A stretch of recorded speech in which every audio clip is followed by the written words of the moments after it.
कांग्रेस और बीजेपी के लिए फिर बड़ा इम्तिहान दंगल नगर सरकार के लिए बीजेपी की कोशिश कि जीत का सफर बरकरार रहे। उधर कांग्रेस के सामने चुनौती कि कैसे बचाया जाए जनाधार। तो आज का दिन बेहद खास एमपी की सियासत में, क्योंकि दोनों तरफ है नगरीय निकाय चुनाव की तैयारियां।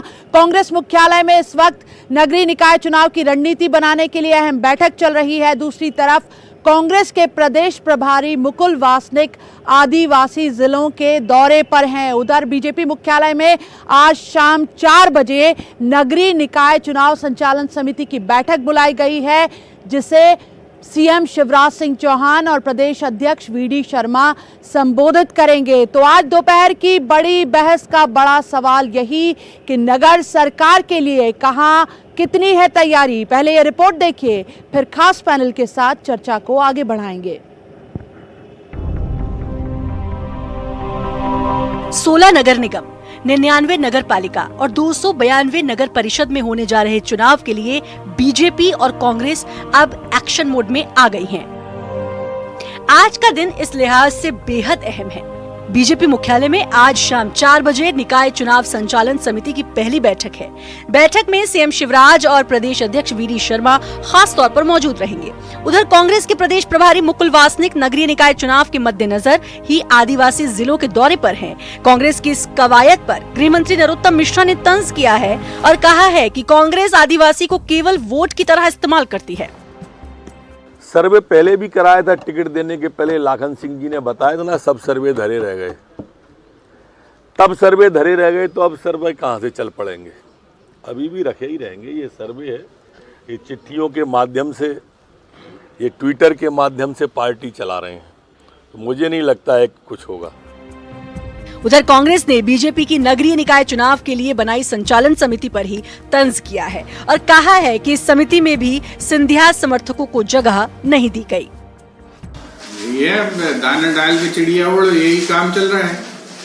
अब जो है सिंधिया जी को विचार करना है कि वो सुखी है कि दुखी।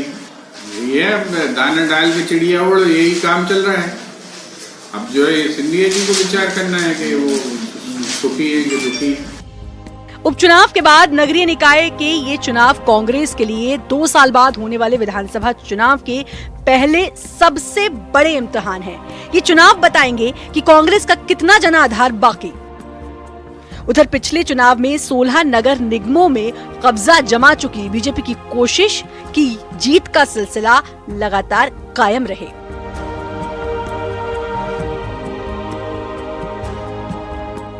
भोपाल से जितेंद्र शर्मा और अनुराग श्रीवास्तव के साथ bureau report, news 18 Madhya Pradesh Chhattisgarh.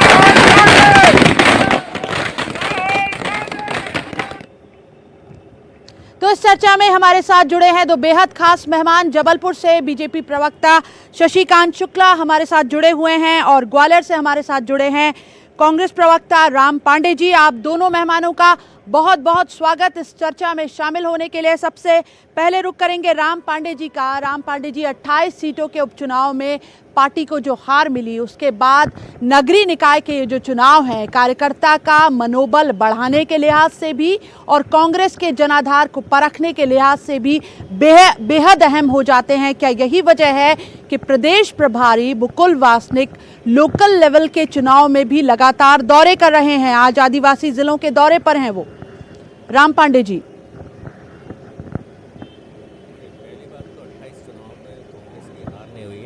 Narendra Singh Tomar अपनी विधानसभा हारे हैं, सिंधिया जी अपनी विधानसभा हारे हैं, बीडी शर्मा जी अपनी विधानसभा हारे हैं। ठीक है, अब मैं आता हूँ नगरीय निकाय के चुनावों पर। नगरीय निकाय चुनावों के लिए हम तो बिल्कुल तैयार हैं, भले ही कल चुनाव हो जाए। जो टालने का प्रयास चल रहा है 1 साल से, वो भारतीय जनता पार्टी की तरफ से चल रहा है। भारतीय जनता पार्टी हमेशा उसके हाथ में ही वो बढ़ाती जा रही है और उनको डिसीजन लेना है कि कब चुनाव कराना है। हम तो पूरी तरह से तैयार है। वो आजकल मीडिया, सोशल मीडिया और इस तरह का माहौल है, तो जनता अपडेट है कि 16 जो नगरीय निकाय हैं या 99 नगर पंचायत हैं कि वहाँ भारतीय जनता पार्टी की सरकारें रही थी और उन्होंने कितना काम किया, क्या कितना सीवर के लिए किया, कितना बिजली के लिए किया, कितना पानी के लिए किया, कितना विद्यालयों के लिए किया गया। अब आप देखिए विद्यालयों की ये हालत है कि आज के समाचार पत्रों में ये आया है कि भिंड के विद्यालय में अवैध शराब बनती थी, कच्ची शराब बनती थी, जहरीली शराब बनती थी। तो ये में माहौल तो विद्यालयों का है और स्वास्थ्य विभाग का आप जानते ही है कि कोई भी आदमी सक्षम इंसान स्वास्थ्य विभाग में स्वास्थ्य में अपना इलाज नहीं कराना चाहता है। सीवर की समस्या है ही। आप देख लीजिए किसी भी शहर में किसी भी गांव में पीने योग्य पानी नहीं मिल रहा है। लोग या तो आरओ लगाते हैं या बिस्लरी लाते हैं और जो गरीब है वो जहरीला पानी, दूषित पानी पीने के लिए मजबूर है। सड़क एक बार सीवर के लिए या अन्य मेंटेनेंस के काम के लिए खुदती है तो दोबारा बनती नहीं है। लोग उसमें गिरते रहते हैं, कीचड़ होती रहती है, धूल खाते रहते हैं। तो समस्याओं के बारे में जनता को पूरी तरह से पता है। जहां तक हमारी तैयारी है, हमारे सभी जिलों के प्रभारी नियुक्त हो गए हैं, सभी पंचायतों के चुनाव प्रभारी नियुक्त हो गए हैं, सभी तहसीलों के प्रभारी नियुक्त हो चुके हैं। जो हमारे जो कार्यकर्ता चुनाव लड़ने के इच्छुक हैं उनके चयन के बारे में तैयारी चल रही है। तो हम तो चाहते हैं भारतीय जनता पार्टी कल घोषणा कर दे, परसों घोषणा कर दे, हम पूरी तरह से तैयार है और हमारी पूरी तरह से तैयारी है। जी, हमारे साथ शशिकांत शुक्ला जी जुड़े हुए हैं, बीजेपी प्रवक्ता जबलपुर से। शशिकांत जी, आप सुन रहे थे और मुद्दे जिस तरह से राम पांडे जी गिना रहे हैं, तो तैयारी पूरी है कांग्रेस की भी, क्योंकि कांग्रेस के लिए तो और बड़ा इम्तिहान है। बीजेपी 16 नगर निगमों पर कब्जा जमाए रही पिछली बार, लिहाजा इस बार नगरीय निकाय के चुनाव में एंटी इनकम्बेंसी का भी एक मामला हो सकता है। दूसरा सवाल ये कि क्या सिंधिया गुट की एंट्री के बाद बीजेपी के लिए बड़ी चुनौती पहले चेहरों का चुनाव होगा, उम्मीदवार का चुनाव होगा?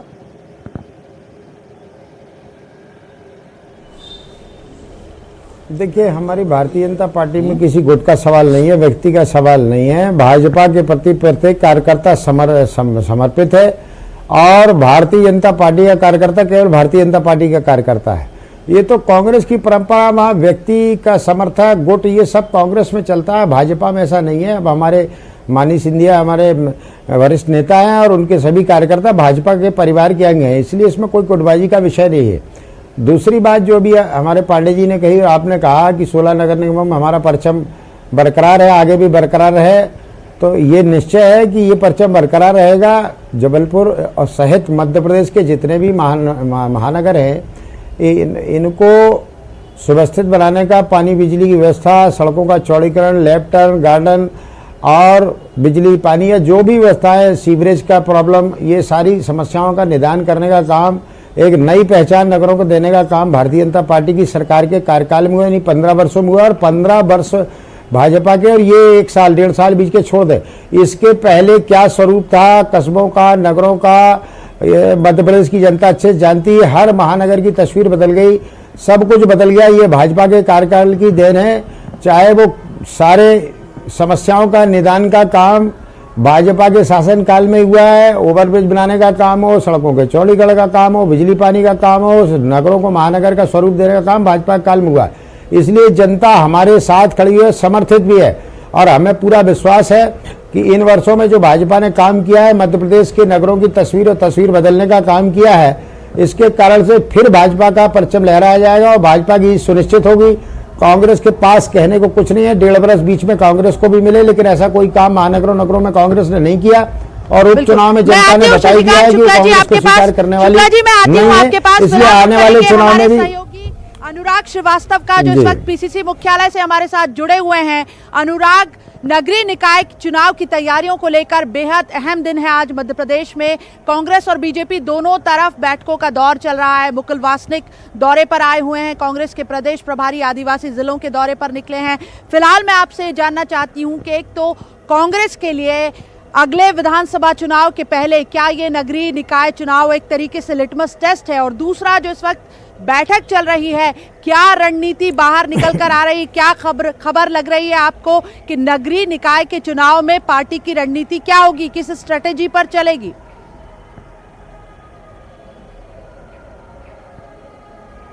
कांग्रेस पार्टी बीजेपी के मुकाबले रणनीति में कई बार कमजोर साबित हुई है और किस तरह की रणनीति पर नगरीय निकाय के चुनाव में कांग्रेस पार्टी को उतरना है, इसको लेकर अब प्रदेश कार्यकारिणी के पदाधिकारियों को खास तौर पर ट्रेनिंग दी जा रही है कि किन मुद्दों को लेकर और किस तरीके से जनता के बीच अपनी पकड़ को मजबूत करना है। इसको लेकर जो एआईसीसी के प्रशिक्षण विभाग के प्रमुख हैं सचिन राव, वो आए हुए हैं, वो प्रदेश पदाधिकारियों को ट्रेनिंग देने का काम कर रहे हैं। कौन से ऐसे मुद्दे होंगे शहर की सरकार बनाने को लेकर कौन से सीधे जनता से जुड़ेंगे। और सबसे बड़ी बात, कांग्रेस इस बार के नगरीय निकाय चुनाव में उन मुद्दों को भी भुनाने की कोशिश में है जो बीते 15 साल में शहरों के विकास से जुड़े हुए हैं, चाहे वो शहरों के विकास को लेकर मास्टर प्लान लागू करने का मामला हो, सुनियोजित तरीके से विकास के मुद्दे हो, या फिर जो बुनियादी जरूरतें होती हैं शहरी इलाकों की, बिजली, पानी, सड़क, इन तमाम मुद्दों को लेकर कांग्रेस पार्टी किस तरीके से आम जनता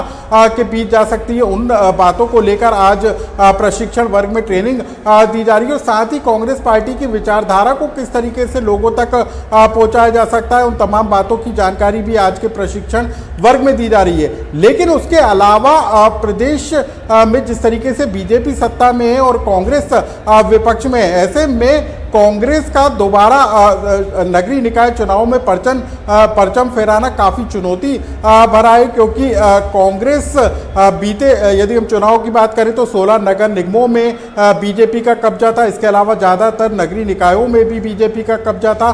लेकिन 2023 के चुनाव से पहले होने वाले नगरीय निकाय चुनाव कांग्रेस के लिहाज से बेहद महत्वपूर्ण है, क्योंकि यदि 2000 नगरीय निकाय चुनाव में कांग्रेस पार्टी बेहतर तरीके से परफॉर्मेंस दे पाती है तो निश्चित तौर पर 2023 में वो बीजेपी के मुकाबले मजबूत खड़ी हो सकेगी, क्योंकि लगातार कांग्रेस के नेता प्रदेश का दौरा कर रहे हैं। मुकुल वासनिक आदिवासी इलाकों में आज से 2 दिन का दौरा कर रहे हैं, भोपाल में बैठक चल रही है, खुद पीसीसी चीफ कमलनाथ प्रभारियों से मुलाकात करके नगरीय निकाय चुनाव का एजेंडा तय करने में लगे, क्योंकि कांग्रेस पार्टी इस बात को समझ रही है कि 2023 के चुनाव से पहले जो नगरीय निकाय के चुनाव होंगे वो ये तय करेंगे कि अगला जो विधानसभा का चुनाव होगा वहां पर कांग्रेस कहां खड़ी नजर आएगी।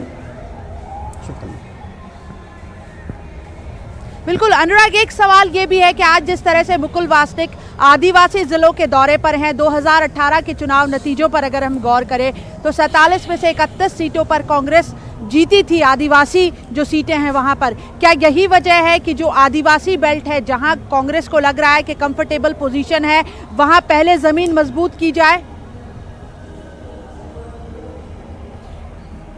बिल्कुल शेफाली जी, देखिए 2018 का जो विधानसभा चुनाव हुआ था उसमें आदिवासी सीटों पर कांग्रेस पार्टी ने अच्छे नतीजे देने का काम किया था, और बीते दिनों पीसीसी चीफ कमलनाथ ने भी एक बैठक की थी और कांग्रेस पार्टी ने यह भी तय किया है कि कांग्रेस ने सत्ता में रहते हुए जो आदिवासी हित में जो फैसले लिए हैं उसको लेकर पार्टी एक डॉक्यूमेंट तैयार करेगी और उसको जारी किया जाएगा, और आदिवासियों को ये बताने की कोशिश होगी कि वन अधिकार कानून से लेकर जो तमाम फैसले हैं उसमें किस तरीके से कांग्रेस पार्टी आदिवासियों के साथ खड़ी नजर आई। और यही कारण है कि 2023 के चुनाव से पहले कांग्रेस पार्टी उन इलाकों पर भी फोकस कर रही है जहां पर वो पिछली बार जीत कर आई थी, और साथ ही उन इलाकों पर भी फोकस किया जा रहा है जहां पर कांग्रेस पार्टी कमजोर साबित हुई थी। तो तमाम तरह के मुद्दे हैं, तमाम तरह की रणनीति है जिसके तहत कांग्रेस पार्टी आगे बढ़ती नजर आ रही है, क्योंकि बीजेपी ने भी अपने स्तर पर तैयारियां शुरू कर दी है। लगातार बैठकों का दौर हो रहा है, मुरलीधर राव जो प्रदेश प्रभारी हैं वो आपके पास बैठक कर रहे हैं।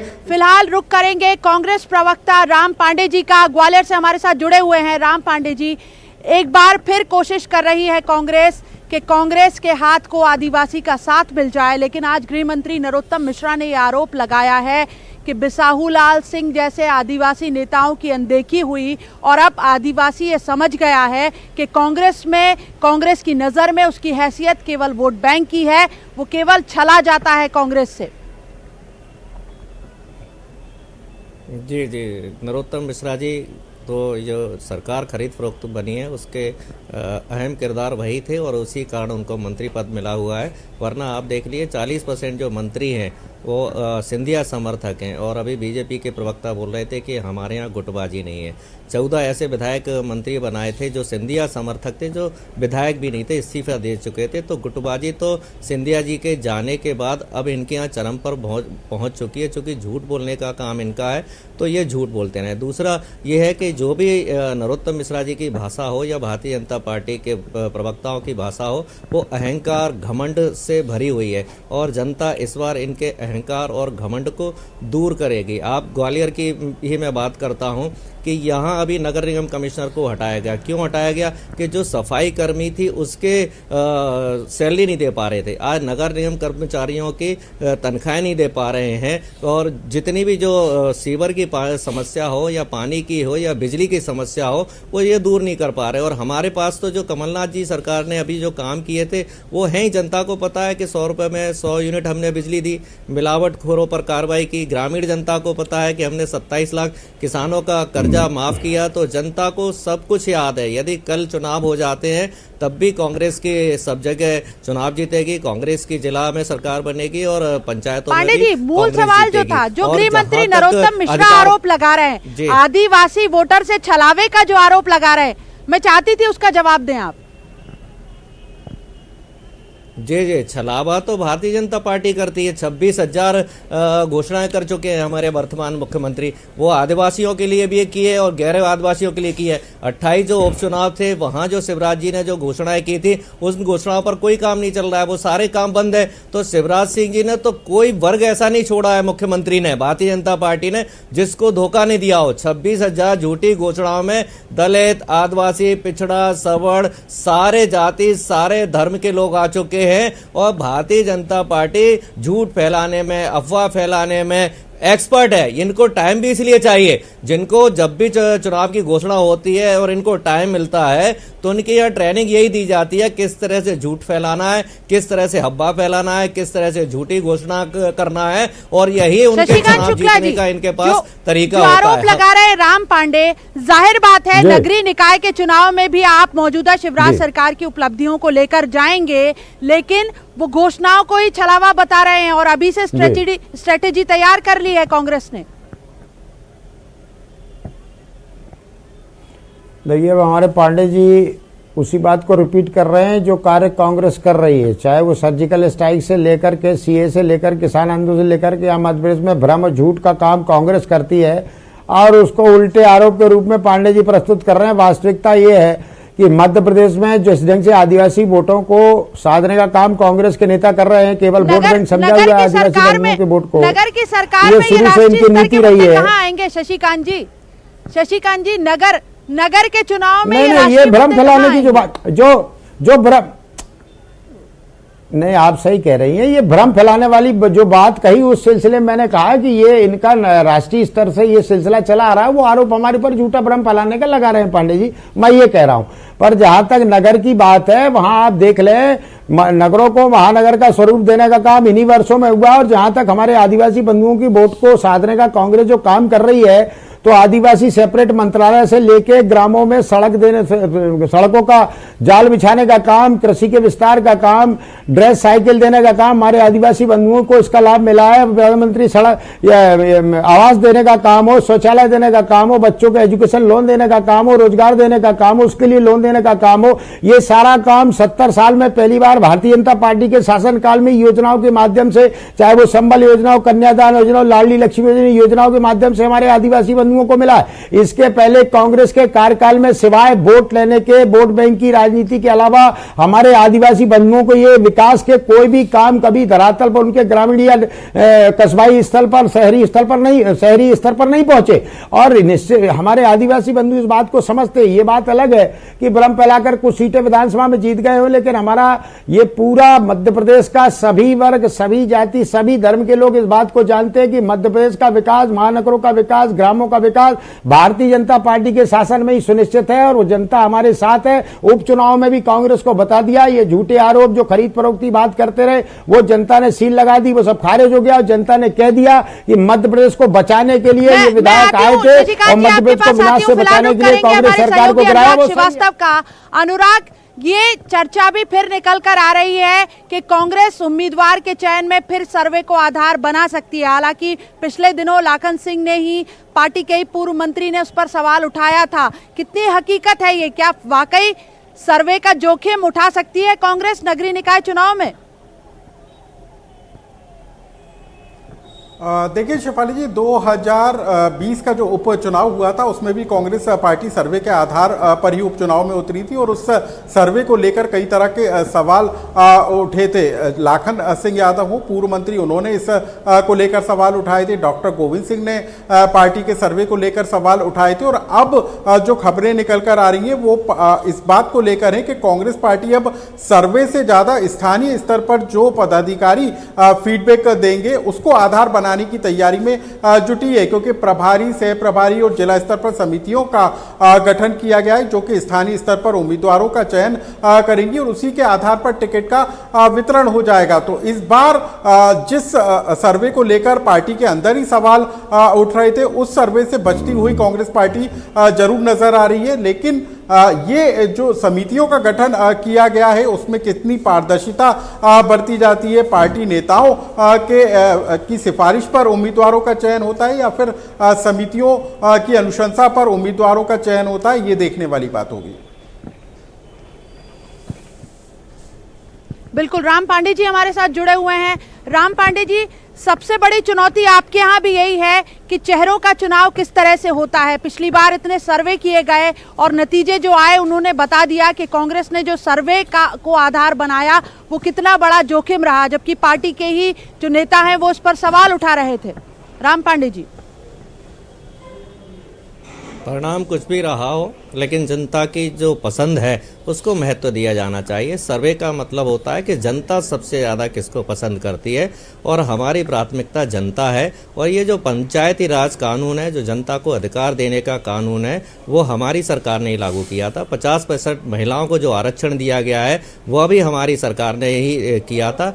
तो जनता को प्राथमिकता देना, चाहे वो किसी भी तरह का अधिकार हो, चाहे वो शिक्षा का अधिकार हो, चाहे वो भूमि अधिग्रहण बिल हो, चाहे वो भोजन का अधिकार हो, चाहे वो आरटीआई हो, सूचना का अधिकार हो, तो हमारी सरकार जो भी काम करती है जनता को ध्यान में रखते हुए करती है कि सारे अधिकार जनता के पास होना चाहिए, केवल कुछ गिने चुने पूंजीपतियों के पास अधिकार नहीं होना चाहिए। तो हमारी सरकार तो जनता के लिए समर्पित है और जनता सर्वे में जिसका नाम प्राथमिकता से देगी, सबसे ज्यादा विचार उसी प्रत्याशी के ऊपर किया जाएगा जिसका जनता की तरफ से नाम आएगा।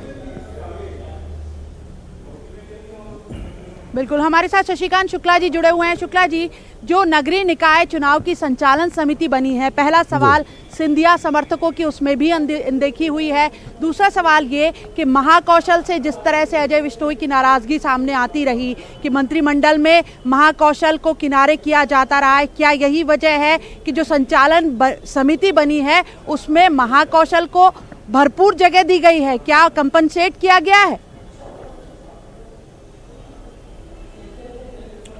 देखिए, मैंने पूर्व में भी कहा, हमारे यहाँ कोई व्यक्तिवाद, गुटबाजी नहीं है। इस चश्मे से बार बार देखा या कहा ना जाए कि सिंधिया जी के समर्थकों को जगह नहीं मिली या इनके समर्थकों को नहीं मिली।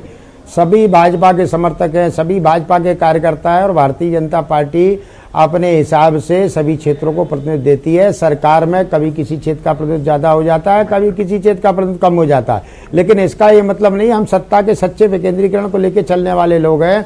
किसी क्षेत्र का भी मंत्री हो पूरे मध्य प्रदेश के लिए काम करेगा और बराबर काम करेंगे। हमारे मुख्यमंत्री भी भले बुधनी के हों लेकिन पूरे मध्य प्रदेश के कोने कोने की चिंता की और कोने कोने में विकास पहुंचाया। केवल अपने क्षेत्र में सारी राशि कांग्रेस की तरह लेके नहीं चले गए कि अपने क्षेत्र का विकास करो और बाकी जो का तो पड़ा रहे। और सत्ता के विकेंद्रीकरण के सिद्धांत को, गांधी के सपने को साकार करना ही सही समाजवाद और सरकार चलाना है। और ये भारतीय जनता पार्टी इसी सिद्धांत और रास्ते पर आगे चल रही कि हम सत्ता के विकेंद्रीकरण को जन जन तक पहुंचाए।